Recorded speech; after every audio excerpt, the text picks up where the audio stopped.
ஃபீட்பேக்கின் படி நிறைய விஷயம் தேவை. பொறுமை தேவை. இருந்தது. நீங்களாம் இதான் பண்ணீங்க. நீங்க என்ன பண்ணிட்டீங்க வந்து பேசுறது ரொம்ப தப்பு. சும்மா நல்லா இருக்கும். ஸ்டாஃப் எடுத்த முடிவு. நண்பர்கள் அனைவருக்கும் வணக்கம். இன்னைக்கான 3வது ப்ரோமோ வந்துருச்சுங்க. இந்த ப்ரோமோல என்ன பிரச்சனை தெரியுமா?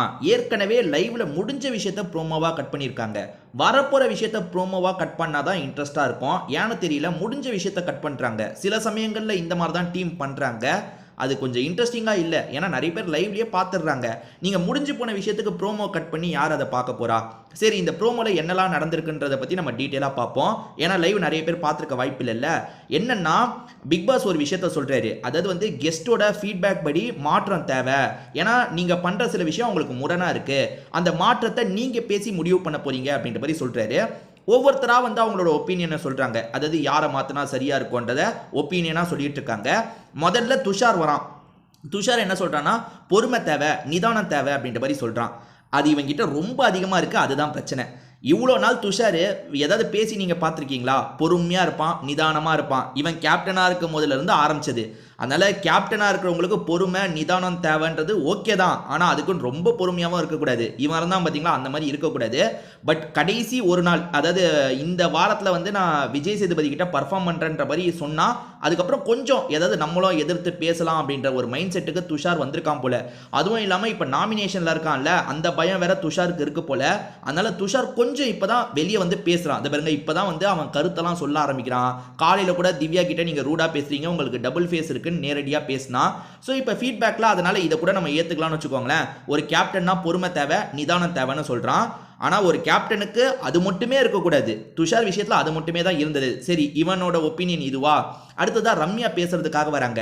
நான் ப்ரோமோவில் வந்ததை மட்டும் தான் சொல்கிறேன். ரம்யா பேசுறதுக்காக வரும்போது என்ன சொல்கிறாங்கன்னா, ரொம்ப ரூடாக இருந்தது, உங்கள் கேப்டன்சியை பொறுத்த வரைக்கும் ரொம்ப ரூடாக இருந்தது அப்படின்ற மாதிரி வார்த்தையை யூஸ் பண்ணுறாங்க. அடுத்ததா சபரி பேசுறாரு. சபரி பேசுனது ரொம்ப ரொம்ப முக்கியமான விஷயங்க. நான் அதை ஃபுல்லாகவும் பார்த்தேன். அதை பற்றி நான் டீட்டெயிலாக எக்ஸ்பிளைன் பண்ணுறேன். சபரி என்ன சொல்கிறாருன்னா, நீங்களாம் என்ன பண்ணீங்க, நீங்களாம் என்ன பண்ணீங்க, நீங்களாம் என்ன பண்ணீங்கன்னு எங்ககிட்ட கேட்டுக்கிட்டே இருந்தாங்க. இப்போ நீங்கள் வீட்டுக்கு வந்ததுலேருந்து நீங்கள் என்ன பண்ணீங்கன்ற மாதிரி கேட்குறாரு.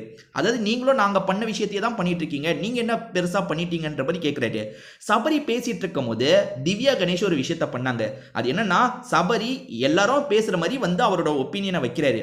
அப்போ திவ்யா என்ன பண்ணுறாங்கன்னா, தலையை சொரிகிற மாதிரி, அதாவது ஷப்பான்னு ஒரு ரியாக்ஷன் கொடுப்பாங்கல்ல, அந்த மாதிரி தலையை சொரிஞ்சிட்டு இருக்க மாதிரிலாம் பண்ணுறாங்க.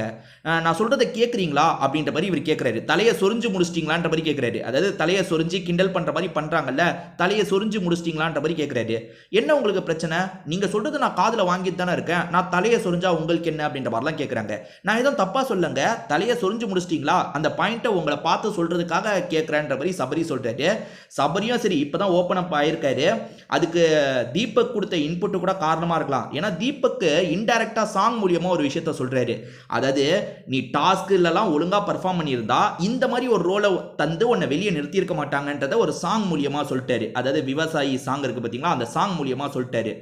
அந்த சாங் அதை புரிஞ்சுக்கிட்டு கொஞ்சம் சபரி மாறினா நல்லா இருக்கும். ஏன்னா சபரியை பொறுத்த வரைக்கும் கேம் பெருசாக விளையாட மாட்டாருங்க, அமைதியாகவே இருக்காருங்க. கண்ட்ரோல் பண்ணுற கேம் தான் ஆடிட்டு இருக்காரு. இதுக்கப்புறமாவது கொஞ்சம் மற்றவங்க விமர்சனம் பண்ணுற கேமும் பண்ணணும். அதாவது ஒரு சண்டை நடக்குதுன்னா யார் பக்கம் சரி யார் பக்கம் தப்பு, தப்பு யார் பக்கமோ அவங்கள ஃபோர்ஸாக அட்டாக் பண்ணுங்க, சரி யார் பக்கமோ அவங்கள டிஃபெண்ட் பண்ணி பேசுங்க. அதுதான் கேம் கரெக்டாக இருக்கும்.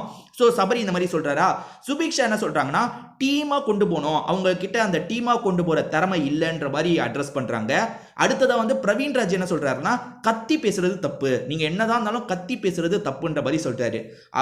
அவர் சொல்கிறதுல ப்ரோமோல இது மட்டும்தான் வந்திருக்கு, கத்தி பேசுறது தப்புன்னு சொல்கிறாரு. அடுத்ததா வியானா வந்து நிறைய பாயிண்ட் எல்லாம் வச்சிருக்காங்க போல. ப்ரோமோல அவங்க வச்ச பாயிண்ட் எல்லாம் நமக்கு காட்டல. வியானா வராங்க, பேசுறதுக்காக வராங்க.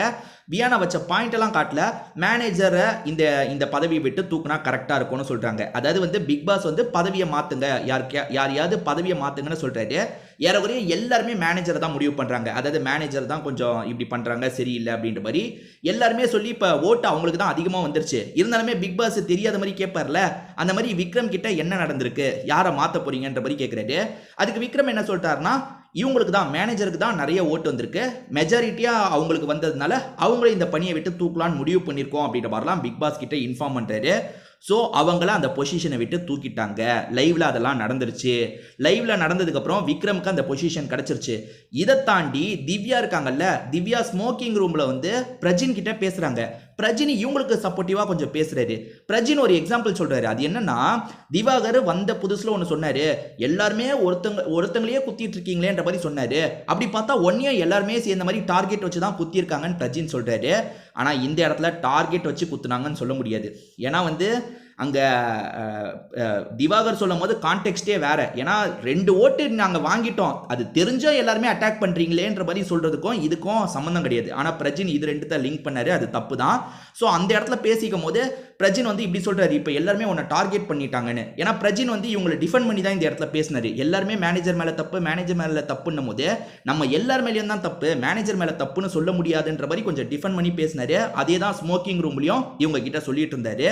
அதே மாதிரி வந்து திவ்யாவும் ரொம்ப அப்செட் ஆயிட்டாங்க. என்ன எல்லாருமே நம்மளையே செலக்ட் பண்ணிட்டாங்கன்ற மாதிரி கொஞ்சம் அப்செட் ஆகி தான் பிரஜின் கிட்ட புலம்பிட்டு இருந்தாங்க. ஸோ இதை பத்தி நீங்க என்ன நினைக்கிறீங்க? இவங்களை மாத்தினது சரின்னு நினைக்கிறீங்களா, தப்புன்னு நினைக்கிறீங்களா? உங்க கமெண்ட்டை பத்தி நீங்க சொல்லுங்க.